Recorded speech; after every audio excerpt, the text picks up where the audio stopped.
स्वागत है आपका एवन कोचिंग क्लासेस काला पीपल में। तो गाइज आज जो जीव विज्ञान का पेपर हुआ है 12th का, है ना, उसी का सॉल्यूशन में लेकर आया हूँ।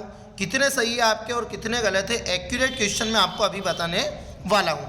तो वीडियो को स्टार्टिंग से लास्ट तक देखें। 3 मिनट के वीडियो में पूरा का पूरा आपको सॉल्यूशन मिलने वाला है। तो पहला सही विकल्प है हमारा कि भ्रूण पोष, है ना, आवर्त बीज में कितने क्रोमोसोम होते हैं। तो इसमें 3n मतलब त्रिगुणित, याद रखना कितने होते हैं। सी वाला इसका ऑप्शन करेक्ट रहेगा, है ना, त्रिगुणित, है ना। दूसरा होता है बीज में अवशिष्ट, है ना, बीजांडकाय को क्या कहा जाता है। तो परिभ्रूण पोष कहा जाता है, परिभ्रूण पोष कहा जाता है। सिकल सेल एनीमिया, है ना, में ग्लूटेमिक अम्ल वेलिन द्वारा प्रतिस्पादित होता है। निम्नलिखित में से कौन सा एक त्रिकूट वेलिन के लिए है। तो इसमें आता है GUG, ठीक है। क्या आता है इसमें GUG, इसका ऑप्शन सही रहेगा। मलेरिया के मच्छर द्वारा रुधिर में निम्नलिखित उत्पाद को ठंड तथा बुखार उत्पन्न करता है। तो हमें कहता है हीमोजोइन। याद रखना हीमोजोइन जो है ना, वो जब मलेरिया काटता है तो उसमें उसके द्वारा जो होता है ना, उसको इस प्रकार का बुखार उत्पन्न करता है। एगारोच जेल द इलेक्ट्रोफोरेसिस में DNA अणुओं का, है ना, विलगन किस आधार पर होता है। तो आवेश और आकार के आधार पर। किसके आधार पर? आवेश और आकार, है ना। माइकोराइजा का उदाहरण है तो साभोजिता। किसका उदाहरण है? साभोजिता का उदाहरण है ना। ये हो गए अपने 6 ऑब्जेक्ट। फिर इसके बाद आता हमारा रिक्त स्थान। तो रिक्त स्थान देख लीजिए, पेपर हालांकि कठिन नहीं था लेकिन फिर भी, है ना, CBSE का मतलब पैटर्न पे पूछा है, NCERT के।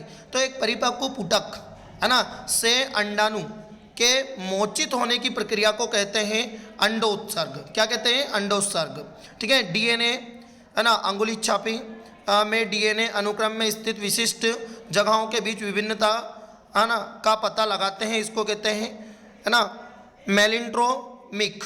क्या कहते हैं?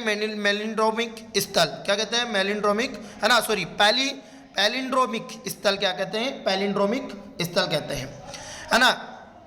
लैक्टिक एसिड बैक्टीरिया दूध को दही में परिवर्तित कर देती है ना। मतलब जो लैक्टिक एसिड होती है, जो, है ना, LAB, जो दूध को क्या कर देती है? दही में परिवर्तित करती है, जिससे दही बनता है, ठीक है। नेक्स्ट, है ना, प्राक इंसुलिन में तो, है ना, पॉलीपेसाइड C होता है जो परिपक्व इंसुलिन में पाया जाता है, ठीक है। और एडिनोसिन एंडीमेंज एंजाइम से संबंधित जिन में परिवर्तित या परिवर्तन होने का जो कारण होता है वो क्या होता है ना, SCID मतलब होता है, देखो आपने, है ना, सीवियर कंबाइंड इम्यूनो, है ना, इन्फ्लोरेंसेस, है ना, जिसको डेफिनेसिस कहते हैं, डेफिशिएंस, है ना। पारिस्थितिक तंत्र की शब्दावली में हरे पादप को उत्पादक कहा जाता है। क्या कहा जाता है? हरे पादप को उत्पादक कहा जाता है। चलिए नेक्स्ट सत्य असत्य और देख लेते हैं। सत्य असत्य में देखें, मानव अंड प्रजक है तो ये असत्य है ना। और उसके बाद है सिफिलिस एक यौन संचारित रोग है, बिल्कुल सत्य है ना। और लाइकेन औद्योगिक प्रदूषण को सूचित नहीं होते हैं, बिल्कुल असत्य है।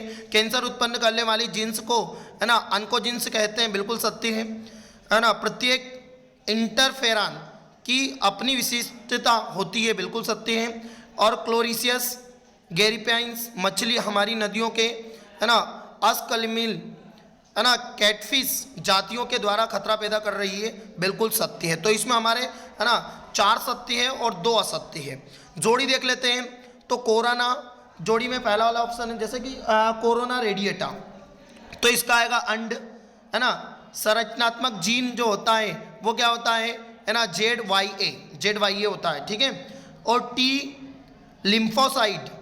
लिम्फोसाइड इसका आ जाएगा अस्थिमज्जा, ठीक है। स्पर्धा, तो स्पर्धा का 4th वाला आएगा, स्पर्धा हानिकारक परस्पर प्रक्रिया, है ना। और PBR 322, तो इसका जो ऑप्शन आ जाएगा वो हमारा लास्ट हो संवाहक, ठीक है। नेक्स्ट अगला देख लेते हैं। सत्य सत्य देख लेते हैं, सॉरी, एक वाक्य में उत्तर देख लीजिए। एक वाक्य में उत्तर पहला ऑप्शन जो है वो है GIFT का पूरा नाम। तो GIFT का पूरा नाम क्या है? जायफोट, है ना, इंड्रो, फ्लोपियंस, यूनाइन। ठीक है, उसके बाद है कि ट्राइजियट। मिलर ने अपने प्रयोग में कौन कौन से पदार्थ, है ना, लिए हैं? तो मिलर ने अपने जो प्रयोग में कौन कौन से पदार्थ लिए हैं, तो कौन कौन से पदार्थ लिए हैं? देखो जो पदार्थ लिए हैं वो लिया है, देखो उसमें CH और अमोनिया, हाइड्रोजन, मीथेन, है ना। फिर उसके बाद मानव में साइटेकिक रोध किस प्रकार की सहज की प्रतिक्रिया है? तो इंटरफेशन। क्या आ जाएगा? इंटरफेशन, याद रखना। उस जीवाणु का नाम लिखिए जो बीटी के टॉक्सिजन, है ना, उत्पादित करता है, तो उसका आ जाएगा बेसिलज, है ना, बेसिलज यूरेनिक एसिड। पृथ्वी का फेफड़ा किसे कहा जाता है? तो अमेजन वर्षावन। ठीक है, अमेजन वर्षावन को कहा जाता है पृथ्वी का फेफड़ा। ठीक है, जो अमेजन का वर्षावन है ना, अमेजन जो जंगल है उसी को कहा जाता है पृथ्वी का फेफड़ा। तो गाइस देख लीजिए आपका कितने सही है और कितने गलत हैं, है ना। आप एक बार एक्यूरेट देख लीजिए कितने सही हैं कितने गलत हैं। और चैनल को सब्सक्राइब और वीडियो को लाइक करने के लिए थैंक यू। वीडियो को लाइक ज़रूर कीजिएगा क्योंकि वीडियो को बनाने में बहुत मेहनत लगती है। ठीक है, एक बार देखिए, आराम से रोक रोक के देख लीजिए कि आपके कौन कौन से सही है और कौन कौन से गलत है।